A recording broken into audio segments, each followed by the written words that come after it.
শীতের গাঁদা ফুল নিশ্চয়ই সকলেই লাগিয়ে ফেলেছেন আর সকলের গাছেই ফুল চলে এসছে। গাঁদা ফুল গাছ তো আমরা সকলেই লাগাই, তবুও গাঁদা ফুলের সঠিক যত্ন হলে তেমন কোনো পরিচর্যার প্রয়োজন হয় না। আর আমি আজকে সেটাই দেখাবো, দুটো লিকুইড খাবার, যেই খাবারগুলি দিলে সহজেই প্রচুর পরিমাণে গাছ জুড়ে ফুল আসবে। সব গাঁদা ফুলের যত্নই প্রায় একই। আমি এখানে বিভিন্ন প্রজাতির গাঁদা ফুল গাছ লাগিয়েছি। এগুলোকে বলে রেড মারিগোল্ড, বা আমরা বাংলায় বলি কাশি গাঁদা। কে কী নামে বলে অবশ্যই কমেন্ট করে জানাবেন। খুব সামান্য খরচেই এই তরসাগুলি তৈরি করে নিতে পারেন। গাঁদা ফুল খুব একটা পরিচর্যার প্রয়োজন হয় না, সাধারণ মাটিতেই গাঁদা ফুল বেশ ভালো হয়। প্রথমেই বলি, আমি এই টবের মাটিগুলো খুব সাধারণভাবেই তৈরি করেছি।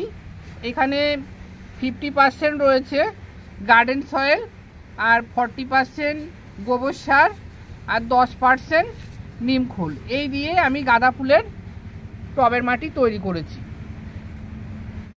গাঁদা ফুলের মিষ্টি একটা সুন্দর একটা গন্ধ, যা সারা ছাদকে একটা সুন্দর মোহমিত করে রাখে, আর সুন্দর স্নিগ্ধ একটা গন্ধ যা পুরো পরিবেশটাকে অন্য মাত্রায় এনে দেয়। শীতের শুরুতেই আমি গাঁদা ফুল গাছগুলো লাগিয়েছিলাম, আর এখন মোটামুটি প্রতিটা গাছেই প্রচুর পরিমাণে ফুল চলে এসছে। যে গাছগুলিতে এখনও পুরোপুরি ফুল আসেনি, মানে কুড়ি এসছে, ফুলে পরিণত হয়নি, সেই গাছগুলিতেও পুরোপুরি প্রতিটা শাখার মধ্যে প্রচুর পরিমাণ কুড়ি এসছে। এগুলো থেকেও প্রচুর পরিমাণ ফুল হবে। তো কি করে এত ফুল বা কুড়ি এসছে সেটা নিয়েই আজকের ভিডিও। খুবই সাধারণ পরিচর্যায় এই গাছগুলি বড় করে তুলেছি, আর সেখান থেকেই প্রচুর পরিমাণে ফুল ফুটতে শুরু করেছি। গাঁদা ফুল গাছগুলি লাগানোর পরবর্তী পর্যায়ে আমি লাগানোর পর 15 থেকে 20 দিন শুধু খাবার হিসেবে জল দিয়েছি, তাছাড়া আদার্স কিছুই দিইনি। যে দুষ্টামি করছিস আমি দেখাবো, মাকে গিয়ে দেখাবো যে মেয়ে এত দুষ্টুমি করে। আমি কিছু পরিমাণ সর্ষের খোল নিয়ে নিয়েছি, এই পাত্রের মধ্যে আমি ভিজাবো। আমার এই পাত্রটা 1 লিটার, এই 1 লিটার জল দিয়ে আমি সম্পূর্ণ সর্ষের খোলটা 4-5 দিনের জন্য ভিজিয়ে রাখবো। এই সর্ষের খোলগুলো যেহেতু একেবারে নতুন, তাই আমি 4-5 দিনের জন্য ভিজিয়েছি। যদি একটু পুরনো হয় 3 দিনের জন্য ভিজালেও হবে। সর্ষের খোল ভিজানো জলটা আমি কিভাবে প্রয়োগ করি সেটা আপনাদের সঙ্গে শেয়ার করব। সর্ষের খোলটা ভেজানো রয়েছে প্রায় 1 লিটার একটা পাত্রের মধ্যে। এখানে একটা পাত্রের মধ্যে 5 লিটার মতো জল নিয়ে নিয়েছি। 5 লিটার জলের সঙ্গে আমি এই 1 লিটার খোল ভেজানো জল দিয়ে দেব। এই জলটাকে আমি ভালোমতো মিশ্রণ করে নেব। দেখুন খুব সুন্দর একটা কালার এসছে।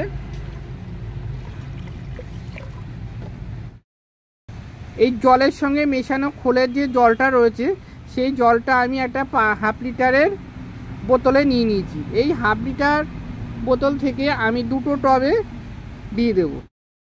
একটা টবের মধ্যে আমি 250 ml পর্যন্ত জল দিয়ে দেব। আর এটা আমি জলের পরিবর্তে ব্যবহার করব। যেদিন আমি জল দেব না,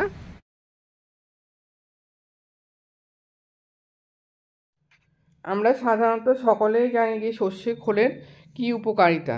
আর সর্ষের খোল দিলেই শুধু হবে না, আরও একটা লিকুইড যেটা আমি দিয়ে থাকি, আর সেই কারণে এই গাছগুলি এত সুন্দরভাবে বেড়ে উঠেছে ও সুন্দর প্রচুর পরিমাণে ফুল এসছে। এই সিক্রেট তরল সারটা কি সেটা দেখতে হলে আমার পুরো ভিডিওটি দেখতে হবে। আর এই তরল সারটি আমি তৈরি করেছি সম্পূর্ণ বিনে পয়সায়। এটা সাধারণত সবার বাগানেই থাকে, আর এই গাছটা কিন্তু খুবই উপকারী। এই গাছের উপকারিতা বলে শেষ করা যাবে না। এই তরল সারটি তৈরি করতেও খুবই সোজা। সেই সঙ্গে আরেকটি কথা না বললেই নয়, যে কোনো গাছ সুস্থ সবলভাবে বেড়ে ওঠার জন্য শুধু খাবার দিলেই হবে না, খাবারের পাশাপাশি আমাকে কীটনাশক প্রয়োগ করতে হবে, যা পোকামাকড় আক্রমণ থেকে রক্ষা করে। আর পোকামাকড় না হলেই গাছ সুন্দরভাবে বেড়ে উঠবে ও সুন্দরভাবে ফুল ফল দিতে শুরু করবে। আমি সাধারণত বাড়িতে তৈরি নিম পাতা থেকে একটা পেস্ট তৈরি করে তারপরে নিম স্প্রে করে দিই, আর সেক্ষেত্রে খুব ভালো কাজ দেয়। আমি যখনই ফুল গাছে দিই, সমস্ত বাগানের সমস্ত গাছেই দিয়ে থাকি। সম্পূর্ণ বিনা খরচে নিম স্প্রে তৈরি করার জন্য আমার আগের ভিডিও দেখে নিতে পারেন। এই সিক্রেট তরল সারটি আমি কিভাবে তৈরি করেছি সেটা এবার দেখাচ্ছি। আর সেটা হচ্ছে আর কিছুই নয়, অ্যালোভেরা আমি ছোটো ছোটো করে কেটে এই জলের মধ্যে ভিজিয়ে রেখেছিলাম, সেটা 4-5 দিন ভিজিয়ে রাখার পর আমি ইউজ করছি। এই অ্যালোভেরা ভেজানো যে জলটা, সেটা আমি একটা ছোট পাত্রে নিয়ে নিয়েছি, সেখান থেকে এখানে 100 ml পরিমাণ মতো নিয়ে নিলাম। এটা আমি প্রতি টবের জন্য 100 ml মতো করে দেব। এই তরল সারটি 100 ml বেশি দেওয়ার প্রয়োজন নেই, সেক্ষেত্রে মাটিটা ভিজে যাবে ভালো মতো, আর বেশি দিলে টবের যে ফুটো রয়েছে নিচে সেটা দিয়ে বেরিয়ে যাবে, সেক্ষেত্রে আমার তরল সারটি নষ্ট হতে পারে। আমি এই খোলের জলের পাশাপাশি এই তরল সারটি দিয়েছি, আর দেখুন আমার গাছগুলিতে প্রচুর পরিমাণে ফুল এসছে। আর এই সারটি দেওয়ার ফলে আর কোনো রকম কোনো সার প্রয়োগ করার প্রয়োজন হয় না।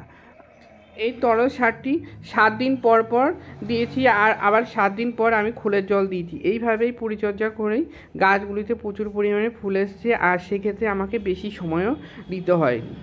এই ছিল আজকে ভিডিও, আশা করি আপনাদের কাজে লাগবে।